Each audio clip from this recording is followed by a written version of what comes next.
देखिए, उन्हें पता है कि जो अच्छी और सच्ची और सही पत्रकारिता आ रही है वो आ रही है सीधे तौर पर डिजिटल मीडिया से। और आपकी बात से मैं सहमत हूँ कि जो चील की जो आंखें हैं वो अब टिक गई हैं पूरे तरीके से डिजिटल मीडिया पर, कि हम इसको एक तरह से क्रश कर देंगे। लेकिन मैं आपको बताना चाहती हूँ, एक बुरी खबर है उन लोगों के लिए जो पाबंदी लगाना चाहते हैं डिजिटल मीडिया पर, ऑनलाइन मीडिया पर, कि इतने स्टेक होल्डर्स पैदा हो गए हैं, इतने ज़्यादा लोग पैदा हो गए हैं समर्थन करने वाले। और ख़ासकर जिस संस्था के लिए मैं काम करती हूँ, आप ये देखिए कि पूरे तरीके से लोगों के समर्थन पे ही टिकी हुई है। तो जितनी बड़ी तादाद में लोग हमें देखते हैं, जितने बड़ी तादाद में लोग कंट्रीब्यूट करते हैं, न सिर्फ कि मेरा संस्थान बल्कि आपके जैसे तमाम यूट्यूब पर जो आधारित चैनल हैं, कि उनके लिए ये असंभव है। तो ये बुरी खबर वो लोग सुन लें जो चील की आंखें लगाकर डिजिटल मीडिया को देख रहे हैं कि डिजिटल मीडिया को दबाना असंभव है।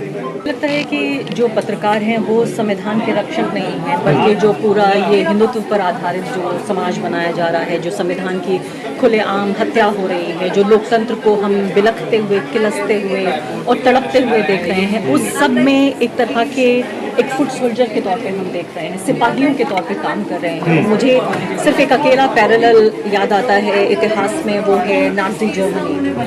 आप ये देखिए, नाज़ी जर्मनी में यही हुआ था कि सबसे पहले मीडिया पर कब्जा किया गया था। जो आम नागरिक थे, आम पत्रकार थे, प्रोपेगेंडा मिनिस्टर बनाया गया था। और जो आम लोग थे वो तब्दील हो गए थे आम पत्रकार की। उन्हें मुझे लगता है यहाँ तो प्रोपेगेंडा मिनिस्टर की भी जरूरत नहीं है, क्योंकि इतने सारे प्रोपेगेंडिस्ट हैं जो कि हर तरीके से ये इंश्योर कर रहे हैं, सुनिश्चित कर रहे हैं कि जो भारत का संविधान है उसकी हत्या कर दी जाए, और जो अल्पसंख्यक हैं, दलित हैं, आदिवासी हैं, महिलाएं हैं, किसान हैं, मजदूर हैं, उन सबके अधिकारों को खत्म कर दिया जाए। जी मैम, एक जर्नलिस्ट के तौर पे आप एक ऑब्जर्वर भी हैं और समाज को ऑब्जर्व करती रहती हैं।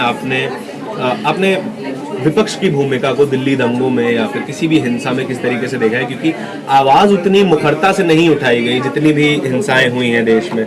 विपक्ष क्यों इस तरीके से शांत रहने की कोशिश कर रहा है? बहुत अच्छा सवाल है ये। इसमें मैं चाहती हूँ कि आप 2 साल पहले मत जाइए, आप चले जाइए 2 दिन पहले। 2 दिन पहले गुजरात के खेड़ा में आपने देखा कि सरेआम कुछ मुस्लिम युवकों को आपने देखा कि बिल्कुल हैरानी हंसी भी आती है मुझे कि कहा जाता है कि तालिबानीकरण हो गया है भारत का। मतलब वो देश जहाँ पर के लोगों को ह्यूमिलिएट करने, अपमानित करने की एक तरह से परंपरा हमने देखी है, जहाँ पर उसी राज्य में 2002 के दंगे हुए, जहाँ एक तरह का कंसेंसस बना कि जो मुस्लिम समुदाय है उसको दोयम दर्जे का नागरिक बना के रखा जाएगा। वहाँ भी जरूरत पड़ रही है कि पड़ोसी देश का जो उदाहरण लिया जाए। मतलब ये आज ही आसिम अली ने बड़ा एक अच्छा आर्टिकल लिखा है जिसमें उन्होंने कहा है कि ये जो हिंदुत्ववादी हैं, ये उनके लिए उनके ऊपर इल्जाम लगना चाहिए इस बात का। चलिए मैं वापस आती हूँ विपक्ष की बात करके।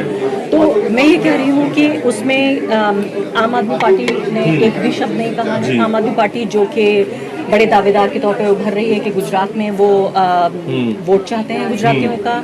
कांग्रेस पार्टी में भी सिर्फ जो 2 मुस्लिम एमएलएज हैं उन्होंने एक हल्की सी दबी हुई सी आवाज में कुछ उन्होंने बोला जितना वो बोल सकते थे। तो इस पूरे जो लोकतंत्र की जो हत्या है, संविधान को जो कमजोर किया जा रहा है, इसमें मीडिया के अलावा जो कमजोर विपक्ष है, जिसमें विचारधारा के स्तर पर उनका कोई कमिटमेंट ही नहीं है, तो ये भी एक बड़ा जिम्मेदार है। जी, आप पर भी काफी इल्जाम लगते हैं कि आप जो है अपने समुदाय को, मुस्लिम समुदाय को डिफेंड करने की बहुत ज़्यादा कोशिश करती हैं, जो कि एक पीड़ित समुदाय है। लेकिन जब वही समुदाय कुछ उस पर कोई इल्ज़ाम लगता है तो आप पर पर्टिकुलरली इल्ज़ाम लगता है कि आप उन्हें उनके गलत पे भी सपोर्ट कर रही हैं, तो क्या रिप्लाई होगा आपका इस पर? देखिए, पहली बात तो जो जेनेरिक सवाल हैं, जेनेरिक आरोप हैं, मैं उनका जवाब नहीं देती। लेकिन अगर कोई स्पेसिफिक आरोप होगा तो मैं जरूर जवाब दूंगी। लेकिन फिर भी मैं इसका जवाब देना चाहती हूँ। पहली बड़ी बात यह है कि आप अगर एक व्यक्ति को उसकी धार्मिक पहचान के लिए एक अपराधी बना दें तो आप उसको गिल्ट से इस तरह भर देना चाहते हैं कि वो भी अपने जैसे लोगों के साथ। देखिए, मेरा तो पूरा देश मेरा है, भारत का हर नागरिक मेरा है, मैं उनकी हूँ। लेकिन जो लोग सवाल पूछ रहे हैं वो क्या मुझे अपना मानते हैं? क्या वो ये समझते हैं कि मैं उनके जैसी हूँ? क्या ये समझते हैं कि मैं उनकी तरह नागरिक हूँ? तो वो ये चाहते हैं कि मैं गिल्ट और अपराध बोध से इतना भर जाऊं कि मैं भी अपने समुदाय, वो कह रहे हैं मेरा समुदाय है, मैं कहती हूँ कि वो बहुत सारे पीड़ित समुदायों में से एक है। और सबसे बड़ी बात तो मैं ये पूछना चाहती हूँ कि पिछले 8 सालों में लगातार जो मेरे ऊपर हमला हुआ सोशल मीडिया पर, इसके अलावा जिस तरह की मेरे ऊपर धमकियां आई हैं, उनमें से कितनी धमकियां ऐसी हैं जो मेरे ऊपर पत्रकार होने की वजह से आई हैं और कितनी धमकियां ऐसी हैं जो मुझे मुसलमान होने की वजह से आई हैं।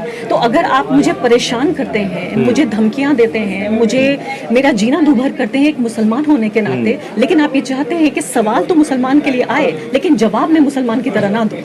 हाँ, बिल्कुल ठीक बात है। अगर सवाल मुसलमान की तरह होगा तो जवाब भी मिलेगा। आखिरी सवाल मेरा ये है कि आप ऑब्जर्व करती रहती हैं, एक पत्रकार के रूप में हर पत्रकार ऑब्जर्व करता है, यहाँ से वापस जाने का कोई रास्ता है? जिस स्थिति में हिंदुस्तान का लोकतंत्र इस वक्त है, यहाँ इस डैमेज को अंडन किया जा सकता है किसी भी तरीके से?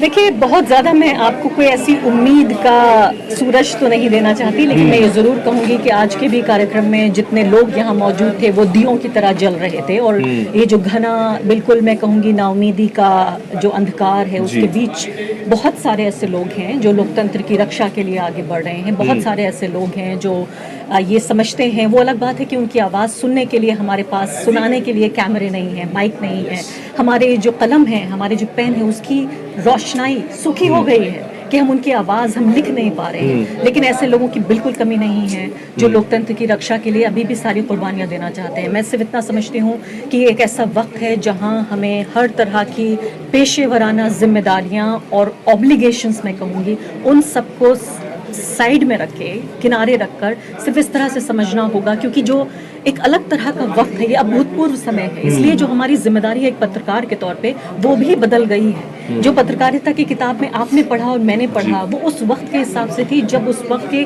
जो राजनीतिक हालात थे। आज मुझे लगता है कि हमारी जिम्मेदारी एक पत्रकार के तौर पे तो है ही, लेकिन एक नागरिक के तौर पे भी बढ़ गई है।